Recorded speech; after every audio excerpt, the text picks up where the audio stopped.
Welcome to the Ultimate Sports Podcast. Today is Monday, May 11th, 2019. I posted a podcast earlier with my buddy Anthony Donahue as we talked about the Knicks and the NBA playoffs and some other things. If you want to listen to that, go right ahead. But this is the regular podcast for today. I'm going to recap the weekend's NBA playoffs and Stanley Cup playoffs, as well as yesterday's baseball games, look ahead to everything that's going on tonight, do my weekly power rankings for baseball, discuss the two recent NBA coaching hires, and my best bet of the day. All right, we're going to start the NBA playoffs. We'll start with Friday night's games, which were interesting to say the least. So without further ado, here we go. Warriors over the Rockets, 118-113. Warriors close out Houston, which comes to as a surprise by many, considering that the Warriors did not have Kevin Durant. Turns out that Durant had a calf injury, so he'll likely miss the first two games of the Western Conference Finals. So give credit where credit's due, and that's to Stephen Curry and Klay Thompson and Draymond Green and obviously Steve Kerr, as they win the series 4-2, and this is a bitter disappointment for James Harden and the Houston Rockets as they fall short yet again against the two-time defending champion. Stephen Curry was amazing in that Game 6, 33 points, 4 from 11 from 3. Andre Iguodala had 17.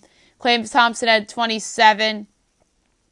Off the bench, Kevin Looney had 14, and Sean Livingston had 11. Meanwhile, for Houston, James Harden had 35 points and 8 boards.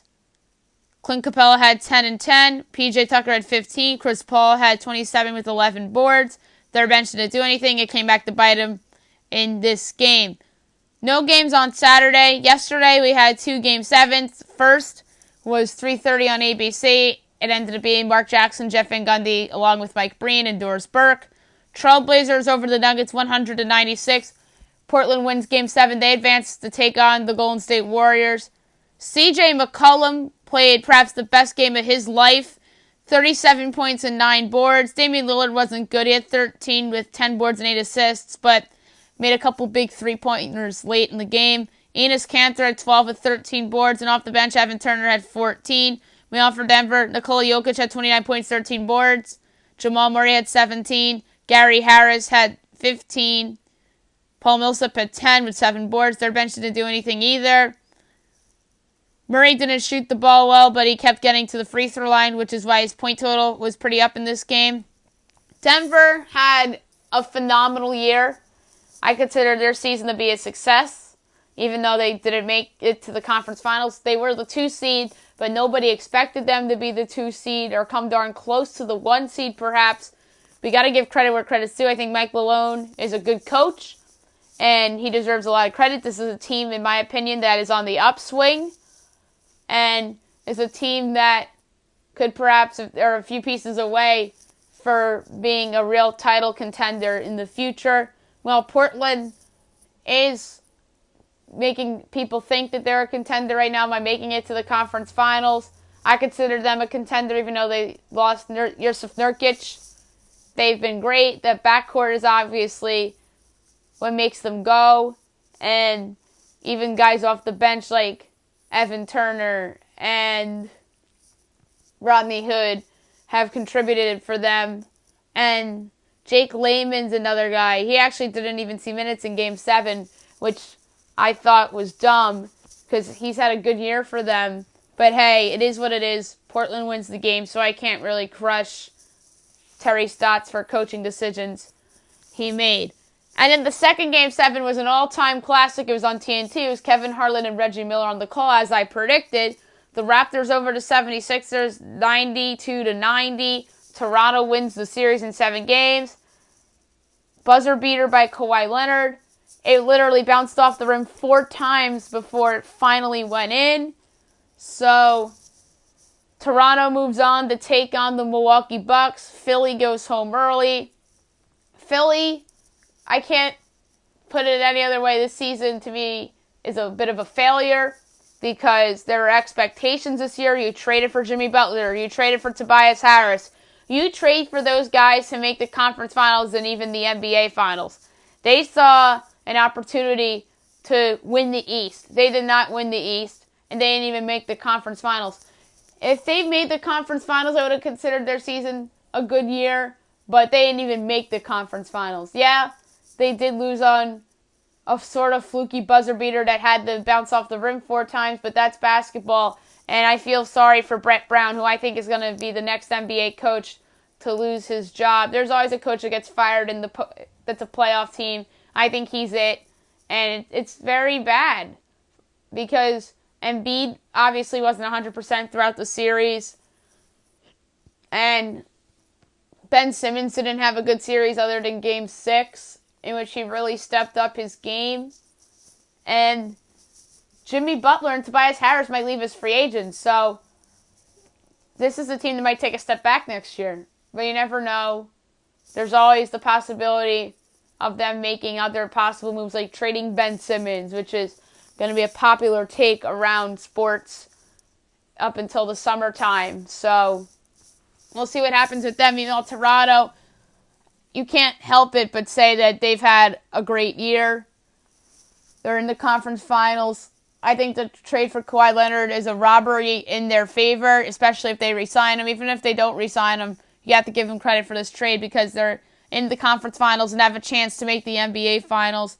Leonard was the best player on the court last night. He had 41 points and 8 boards. He obviously had the buzzer beater to win the game. Pascal Siakam had 11 and 11. Kyle Lowry only had 10. Off the bench, Serge Ibaka had 17. And they only played 7 guys last night. Philly played 8. All their starters scored in double digits, and nobody in their bench reached double digits, and that came back to bite them a little bit too. Tobias Harris had 15 and 10. Joel Embiid had 21 and 11.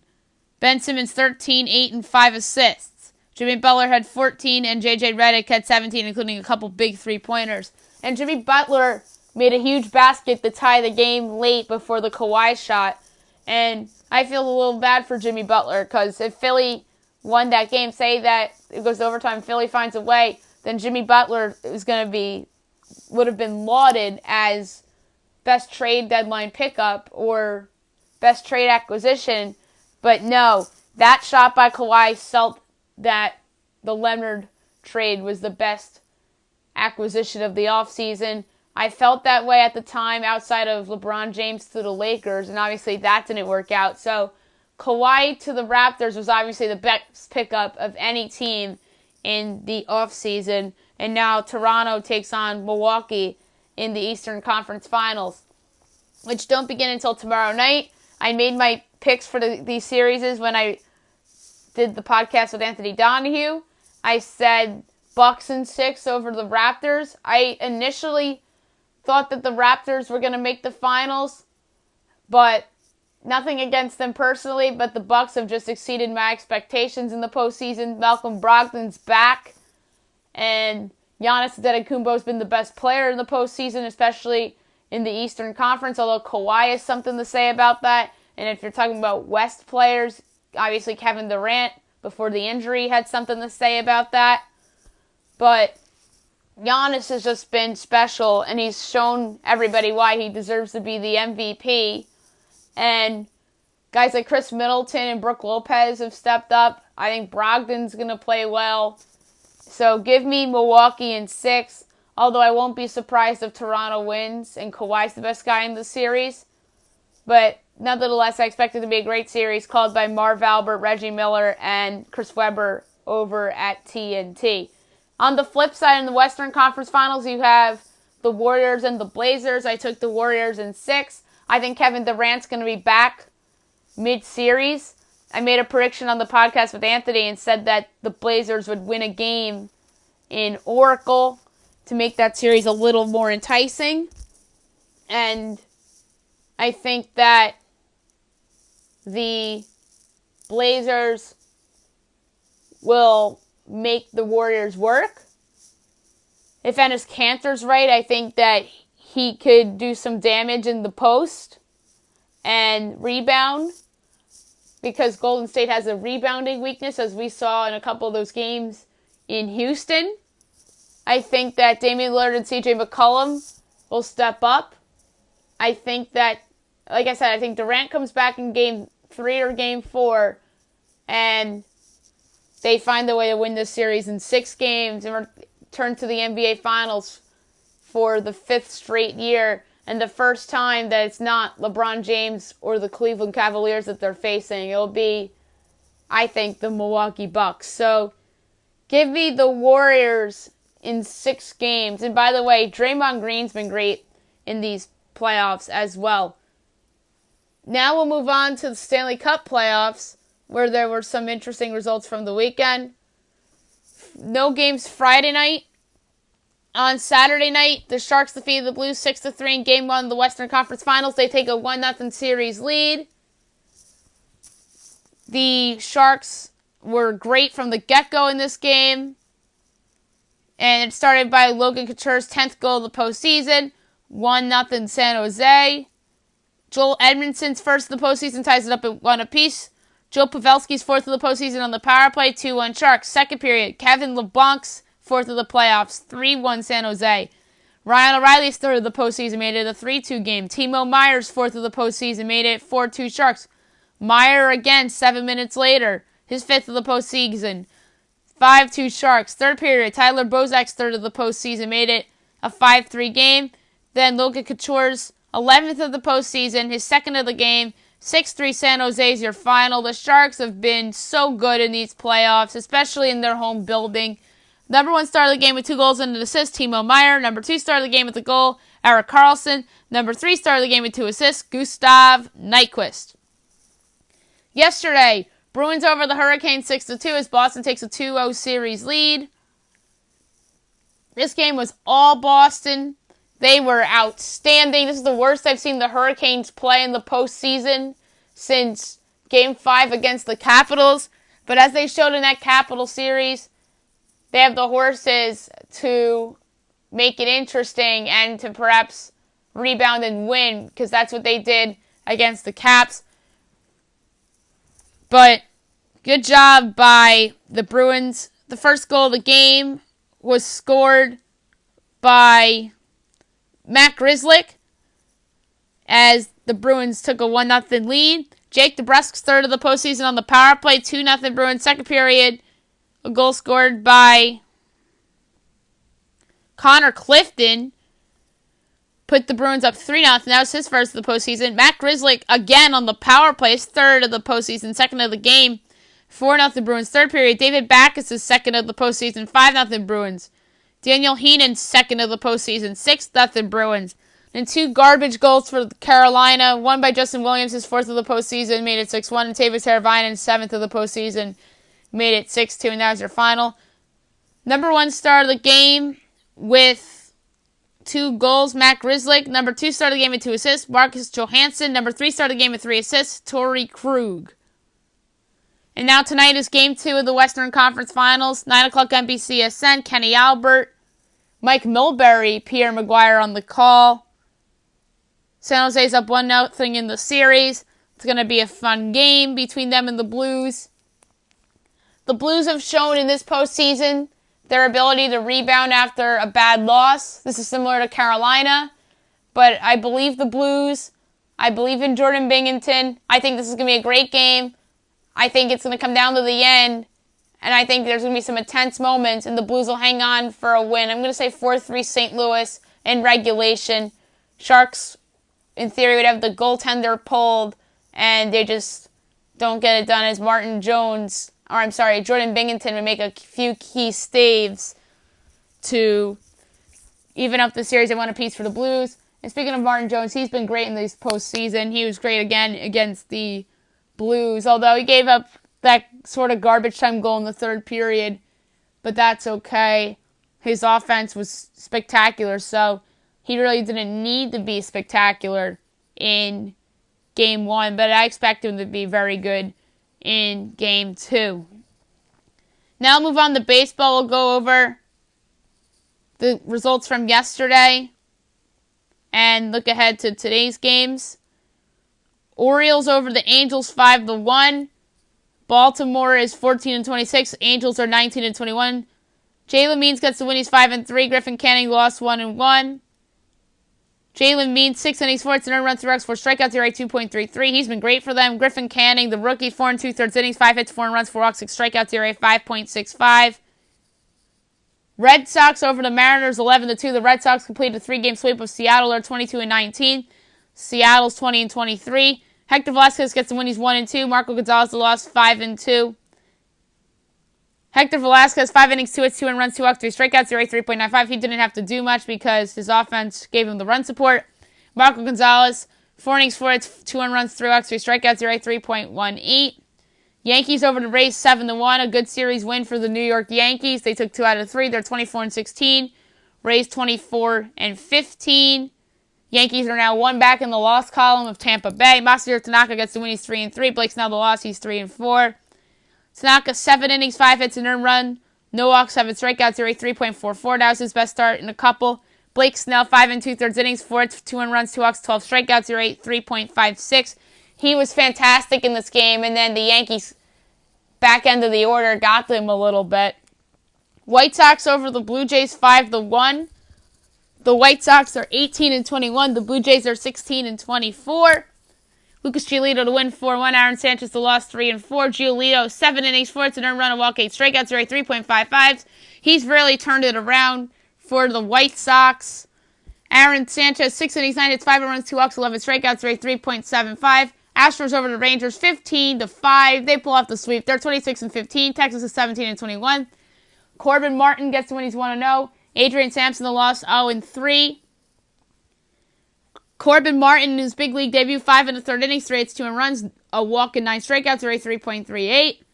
Adrian Sampson, 3 1/3 innings, 9 hits, 5 runs, a walk, 2 strikeouts, ERA 5.25. Tigers over the Twins, 5-3. Tigers are 18-20. Twins are 25-14. Daniel Norris the win, 2-1. Martin Perez the loss, 5-1. Shane Green gets his 15th save of the season. Norris, 6 1/3 innings, 6 hits, 2 runs, a walk, 5 strikeouts, ERA 3.63. He looks like an improved pitcher as well. Martin Perez, 5 innings, 4 hits, 3 runs, 2 walks, 7 strikeouts, ERA 3.11.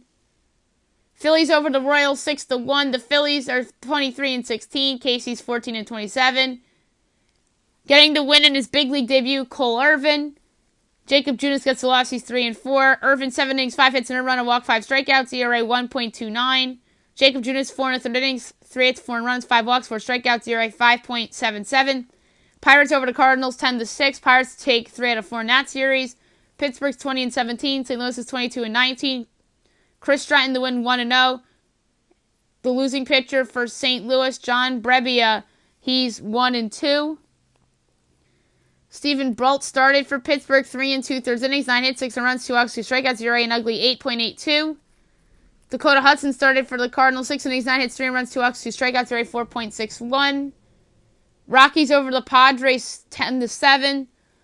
The Rockies are 19-21. San Diego's 22-19. Antonio Sensala the win, 3-2. Nick Marvachius the loss, 2-4. Sensala, 6 2/3 innings, 4 hits, 3 runs, 2 walks, 7 strikeouts. ERA 5.35. Meanwhile, Markavagis, 5 innings, 8 hits, 5 runs, a walk, 5 strikeouts, ERA 4.14. Giants over the Reds, 6-5. Nice compromise win for San Francisco. They're 17-23. Cincinnati's 18-23. Tony Watson the win, he's 2-0. David Hernandez the loss, 0-2. Will Smith gets his 10th save of the season. Madison Bumgarner, 6 innings, 8 hits, 2 runs, no walks, 7 strikeouts, ERA 3.88. He's been a little better lately. Tyler Mahle, 6 1/3 innings, 6 hits, 4 runs, a walk, 8 strikeouts, ERA 3.97. Indians over the Athletics, 5-3. Indians are 21-18. Oakland's 19-23. Jeffrey Rodriguez gets the win. He's 1-2. Daniel Megden the loss, 0-1. Brad Hand gets his 11th save of the season. Rodriguez, 6 innings, 6 hits, 3 runs, 2 walks, 3 strikeouts, ERA 2.92. Megden, 5 1/3 innings, 5 hits, 4 runs, 4 walks, 4 strikeouts, ERA 6.75. Braves over the Diamondbacks, 5-3. Atlanta's 21-20. Arizona's 22-19. Max Fried the win, he's 5-2. Zach Godley the loss, 1-3. Luke Jackson gets his 4th save of the season. Max Fried, 5 innings, 9 hits, 3 runs, a walk, 7 strikeouts, ERA 3.25. Zach Godley, 2 innings, 4 hits, an earned run, no walks, 2 strikeouts, ERA 7.32. Dodgers over the Nationals, 6-0. Heijin Ryu had a no-hit bid in this game that was broken in the top of the 8th inning on a double by Gerardo Parra, but the Dodgers got the win. They're 27-16. Washington 16-24. Heijin Ryu gets the win. He's 5-1. Steven Strasburg the loss 3-3. Ryu 8 innings, a hit, no one runs, a walk, 9 strikeouts, ERA 1.72. He's been the best pitcher this year. Strasburg 6 innings, 4 hits, 2 runs, 2 walks, 7 strikeouts, ERA 3.63. Cubs over the Brewers 4-1 on Sunday Night Baseball. The Cubs have been red hot. They're 24-14. Milwaukee's 24-18. John Lester to win. He's 3-1. Julius Justine the loss 3-4. Steven Chiswick gets his second save of the season. Lester 6 2/3 innings, 9 hits, no one runs, a walk, 6 strikeouts, ERA 1.16. He's been great. Julius Chassin 6 innings, 6 hits, an earned run, a walk, 4 strikeouts, ERA 4.97. Marlins and Mets was postponed due to rain. Their makeup date's August 5th. Tonight's slate, 6:30 of the Orioles at the Yankees. David Hess and Jonathan Loáisiga. Hess 1-4 with the 5.5. Loáisiga 1-1 with a 4.5. 7 o'clock ESPN Brewers Phillies. This is going to be a good game. Freddie Peralta, Aaron Nola. Peralta 2-1 with a 6.75. Nola 3-0 with a 4.57. Carl Ravitch and Eduardo Perez and Tim Kurkjian will be on the call. This is going to be a fun game. And I really think that the Phillies have some momentum right now. They caught a bad team this past weekend in the Royals and poured it on them. They're going to come home. I think they have a chip on their shoulder against a good Brewers team. And I think they're going to get it done tonight by Aaron Nola. And I think Aaron Nola will continue to begin to look like the ace he was a year ago. So give me Nola and the Phillies to get a win on their home field tonight. Astros Tigers. Brad Peacock and Matt Boyd. Peacock 3-2 with a 4.3. Boyd 4-2 with a 2.86. Angels Twins at 7:40. Tyler Skaggs and Jose Berrios. Skaggs 3-3 with a 4.7. Berrios 6-1 with a 2.53. 8 o'clock Indians White Sox. Shane Bieber and Reynaldo Lopez. Bieber 2-1 with a 3.32. Lopez 2-4 with a 6.38. Pirates Diamondbacks at 9:40. Nick Kingham and Robbie Ray. Kingham 1-0 with a 5.94. Ray 2-1 with a 3.3. And last but not least, 10 o'clock Athletics Mariners. Mike Fiers and Yusei Kikuchi. Fiers 3-3 with a 5.48. Kikuchi 2-1 with a 3.94. Now we're going to go over the power rankings for the week. Go from 30 to 1. As I normally do each and every week. We'll start with 30 and work our way to number 1. Number 30 is the Miami Marlins. They're the worst team in the league. They just essentially got swept by the Mets. 29 is the Baltimore Orioles. They are by far the worst team in the AL East, as we all knew. It's them and the Royals in terms of bad AL teams and who's the worst. The Royals are obviously 28. They have some nice players like Hunter Dozier and Adalberto Mondesi, and that's what gives them a little bit of an advantage over the Orioles, because who is that player on the Orioles that they're building around? The Royals have a few.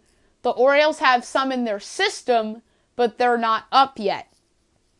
27 is the San Francisco Giants. I just don't think they're a good team at all. Madison Bumgarner's pitched okay of late. He's given up a lot of hits, but his ERA is starting to go down, and his strikeouts are going up. Somebody's going to trade for him this summer. 26 is the Texas Rangers. I think that their pitching is finally reverting into what it really is, as this team is headed for yet another last place finish in my mind. 27 is the Toronto Blue Jays. Vlad Guerrero Jr. has done absolutely nothing so far. I mean, I don't think he has a home run yet, and we're all waiting for it. I think it's inevitable that he's going to hit one, but you just can't have success in the big leagues right away. Like Aaron Judge, as a lot of Yankee fans recall, was not good in his first couple months in the big leagues in 2016. And in his first full season, he turned into the MVP caliber player that he is. So it takes time for these guys to blossom. 24 is the Washington Nationals.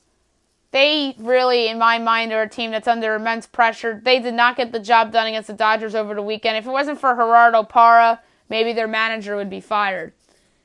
23 is the Cincinnati Reds. They have a positive run differential, but they are sub 500. This is a better team than folks think in my mind. That was an ugly loss to the Giants yesterday. 22 is the Seattle Mariners. This team's really has fallen from grace. They lost 3-4 to the Yankees, and they got swept in Fenway. 21 is the Chicago White Sox. They've been playing better. Lucas Giolito's starting to look like the guy the White Sox thought they got in that Adam Eaton deal. Finally, like I said, sometimes late bloomers happen. 20 is the Detroit Tigers. Speaking of late bloomers, Daniel Norris pitched yesterday and was great. He came over in the David Price trade in 2015 with the Blue Jays. 19 is the Oakland Athletics. Some of their pitching has been good, like Frankie Montas has pitched well. He obviously came from the Dodgers in the Rich Hill deal, and he went from Chicago to Oakland in the Jeff Samardzija deal. So he's somebody that I think is the keeper for the A's. 18's the Angels. They've been a little up and down. They had a good series in Detroit. That's what you have to do to inferior opponents. Just beat them up. 17's the New York Mets. They won 2 much needed games against the Marlins. It's unfortunate that yesterday's game for them got rained out, but nevertheless they had a very good weekend. 16, the Atlanta Braves. They're a team that struggled a little bit with the Diamondbacks, but I think this is a team that's ultimately heading in the right direction. Their pitching's been solid. Number 15 is the Arizona Diamondbacks. I'm not in love with this team entirely, but they deserve credit for what they've done. They swept the Braves in Atlanta a few weeks ago, and then they just beat them a couple times over the weekend. Number 14 is the Pittsburgh Pirates. The Pirates are an interesting team. They won 3-4 in St. Louis against the Cardinals, but they still have a negative run differential, which suggests that they may not be that good of a team. 13 is the Colorado Rockies. They just had a great series win over the Padres. I think they're a team that's heading in the right direction. 12 is the St. Louis Cardinals. They had a bad weekend, and they've been bad for a couple days now. They believe they're 2-8 in their last 10, so that's what bumped them from the top 10. They got swept by the Cubs last week. They lost the series to Philly, and they just lose 3-4 to Pittsburgh at home. They're a team, in my mind, that needs to ride the ship a little bit. 11's the Cleveland Indians. They've been a little up and down. They had a nice win in Oakland yesterday. 10 is the San Diego Padres. It's tough winning games in Coors Field, especially against that Rockies team. So I still believe in this team. I think they're going to be in the race for a while because of the young talent they have. They're going to get Fernando Tatis back at some point. Manny Machado's been producing for them a little bit. So, to me, they're a team that is going to be fine. They did win on Saturday, but they did lose the series to Colorado. But that's okay. I think there was more pressure on the Rockies to win at home. And, like I said, San Diego's a good team right now. I like their pitching. And I think they're a team that's certainly a candidate to make a big move at the deadline this year. 9's the Red Sox. Their turnaround's been great. After they got swept by the Yankees, they just been a different team since then. They obviously destroyed the Mariners. They really, to me, are a team that's heading in the right direction. They have a big series this weekend against the Astros, the ALCS rematch. So we'll see how they play there. 8 is the Milwaukee Brewers. The Brewers, disappointing series at Wrigley against the Cubs, but the Cubs are just playing so well right now. I'll get to them in a minute. But I still think the Brewers are in a good spot, and they just need to get their pitching right a little bit. Yelich is obviously a monster, but guys around Yelich just have to step up more. 7's the Philadelphia Phillies. They've been playing good ball. They played great in Missouri, and I think that they're a team that's poised to pull away from the NL East with teams like the Mets and the Nationals underachieving, and even the Braves to some extent too, but you never know. An injury can change everything. Number 6 is the Tampa Bay Rays. Disappointing series loss against the Yankees. I think they could have won that series, especially Friday night because they had a chance to really break it open. I believe it was bases loaded, no outs, and then Adam Ottavino really went Houdini on them and didn't give up anything. They won Saturday, and that was a nice win for Tampa. Disappointing loss yesterday after the power outage, and the Yankees just took advantage of their bullpen. But anyway, I think the Rays are still good, and they just don't belong in the top 5 because they lost that Yankee series. And the Yankees do belong in the top 5. They're number 5. I really have doubted the Yankees time and time again within these power rankings since a lot of their team has been hurt. But you got to give credit where credit's due. Aaron Boone has done an outstanding job with this team. There's a narrative out there that this injury-riddled Yankees team couldn't beat good teams. They swept Boston. That looks like a good series win. They took 2 out of 3 from the improved Twins last weekend, and now they took 2 out of 3 in Tampa Bay against the Rays. So they finally get a good road series victory against a good team. Although they've been doing it at home, like I said, against the Red Sox and against the Twins. So they finally get it done on the road against a good team. They're 7-3 in their last 10. A plus 36 run differential. So this suggests a little bit that this run with B-level and C-level players is not an accident. So one back in the loss column of first place. Aaron Boone, to me, should be the AL Manager of the Year right now. Although somebody else that should be in consideration for that award is Rocco Baldelli of the Minnesota Twins. I have the Twins at number 4. They're 25-14. They rebounded from that Yankee series and won a couple games against the inferior Blue Jays and Tigers. This is a team to me that should be the favorites in the AL Central right now, with the Indians struggling a little bit. Eddie Rosario's been great. Byron Buxton showed signs of life. Jose Barrios is emerging into an ace. 3 to Los Angeles Dodgers. They had a good series win over the weekend against the Nationals. They probably sweep that series if it wasn't for Gerardo Parra and that grand slam that he had the other day. But it is what it is. They're arguably the best team in the National League. They're playing very good ball. Number 2 is the Chicago Cubs. They were my number 1 a week ago, but I bumped them down to number 2. But that's not their own fault. They're still, I believe, 12-2 in their last 14 games. And in their last 10 games, this team is 8-2.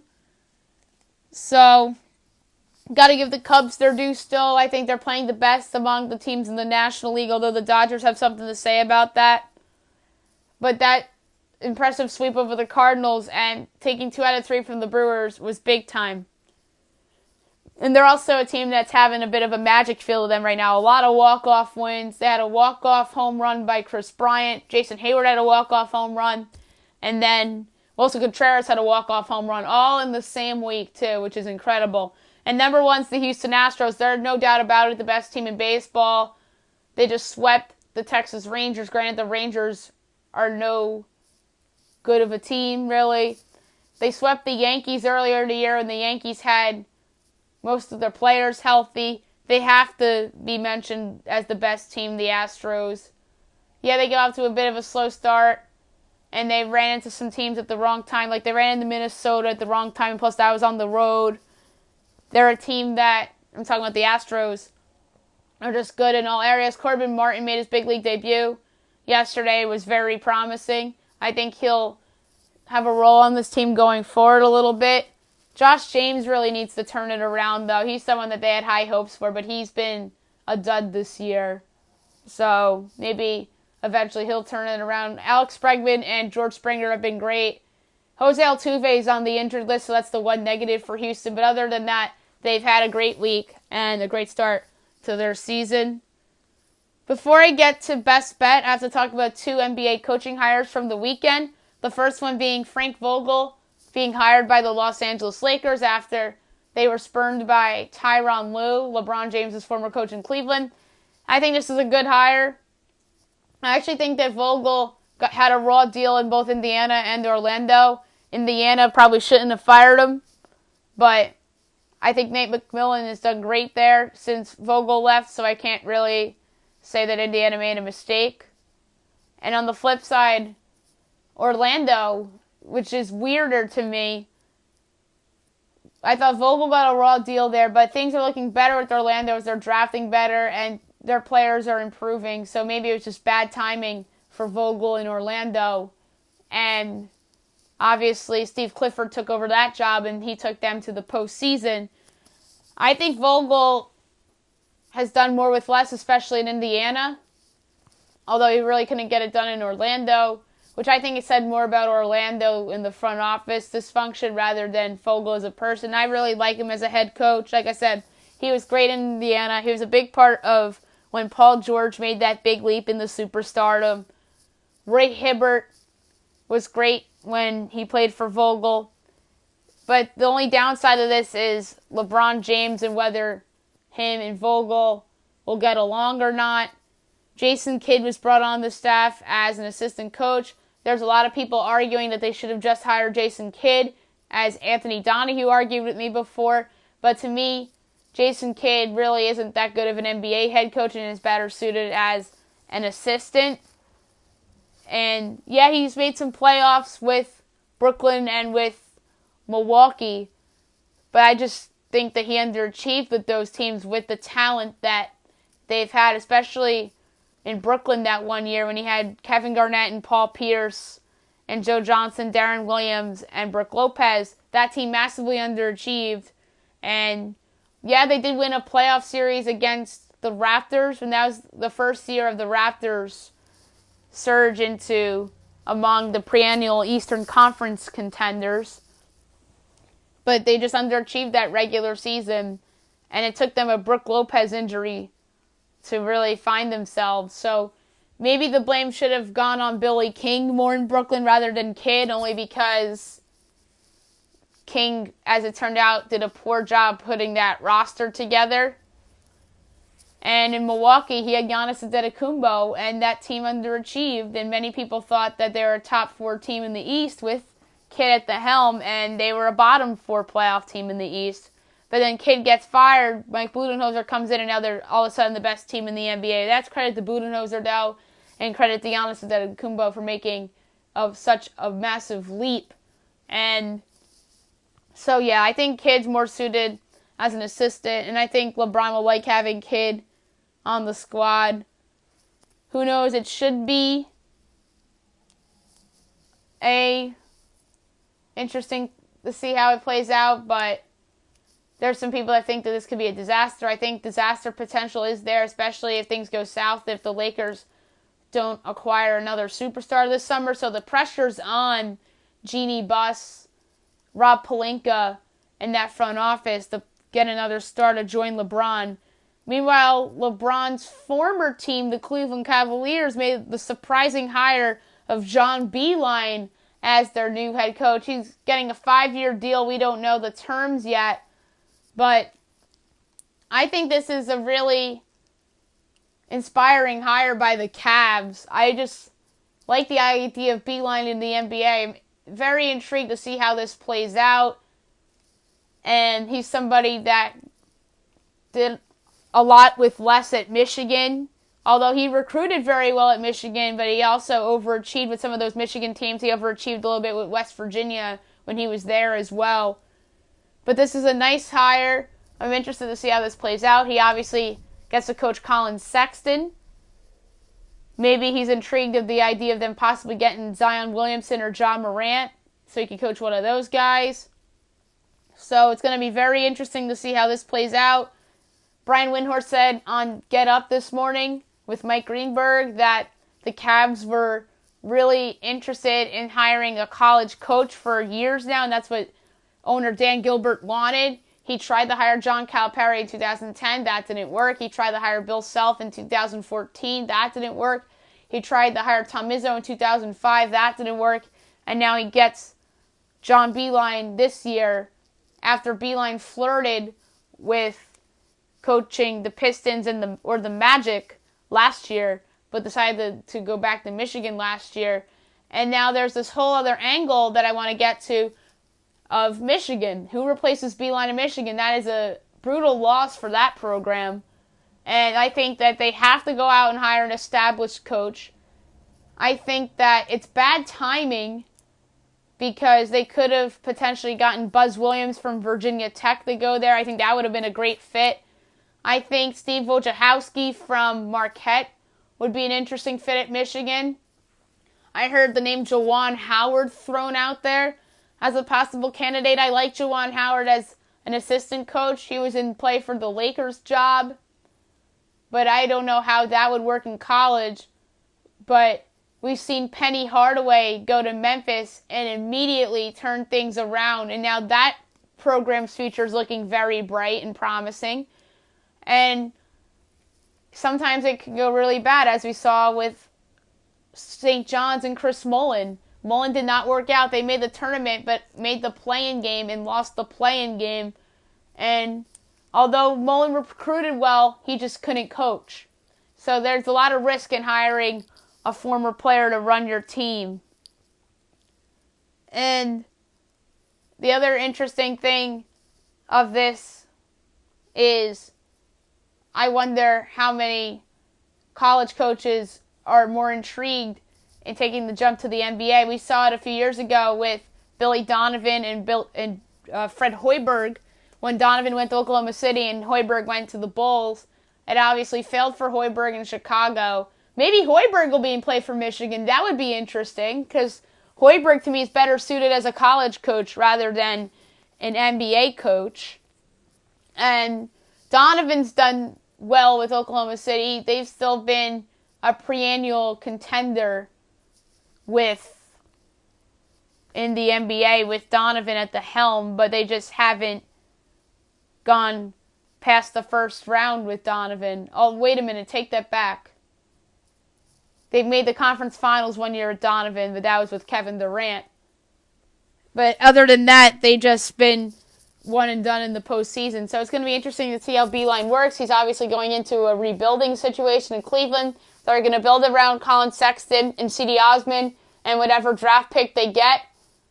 And they obviously have another first-round pick from the Rockets because the Rockets did a salary dump deal and threw the first-round pick in there to entice the Cavaliers. And they also have future picks coming from Milwaukee in the George Hill trade. So I think the Cavs' future is a little bit more promising than given credit for, especially if they get lucky tomorrow night at the draft lottery. And I'm thinking about more interesting candidates for the Michigan job. I obviously just mentioned that I thought Buzz Williams would have been a nice fit. I like the idea of Hoiberg there. Steve Wojciechowski of Marquette's interesting. Shaka Smart would be interesting, but I don't know if he'd leave a good job in Texas, although he's underachieved at Texas. So I don't know if he would have the guts to make the jump to Michigan, which is arguably a more superior job right now than Texas, and he's underachieving with Texas. So Michigan's arguably a better job than Texas right now. So we'll get to that maybe more on tomorrow's podcast, see if more candidates come out and whatnot. I'm going to have a couple guests on tomorrow. We'll talk about that hire. So on to my best bet now, brought to you by DraftKings. Yesterday did not go well. I pretty much went 0 for 3 because the two underdogs covered and the Bruins beat the Hurricanes. So maybe if I took the two underdogs against the spread and the Bruins on the goal line, maybe that would have worked out. All right. We're going to avoid hockey. We're just going to do baseball. We'll go with the Yankees. We'll go with the Houston Astros. We'll go with the Phils. We'll go with the Twins. We'll go with Shane Bieber and the Indians. We'll go with the Diamondbacks. So that's 6. The odds are plus 1666. Wagering $1 to have a payout of $17.66. That's it for the podcast today. I'll be back tomorrow recapping the NBA and Stanley Cup playoffs and baseball. Look ahead to tomorrow's games. I'm going to have 2 guests on tomorrow. I'm going to have on my buddy Derek Felix to talk about the NHL and NBA conference finals. And we'll do a couple other random quick hits too. And I'm going to have my friend Jeff Maglicetti on. and we're going to do a game of hot takes and sports, and we'll obviously talk about the conference finals as well. And don't forget, tomorrow is the draft lottery, so I'll provide my prediction on how the draft lottery will pan out as well. So I hope you guys have a great day, everybody.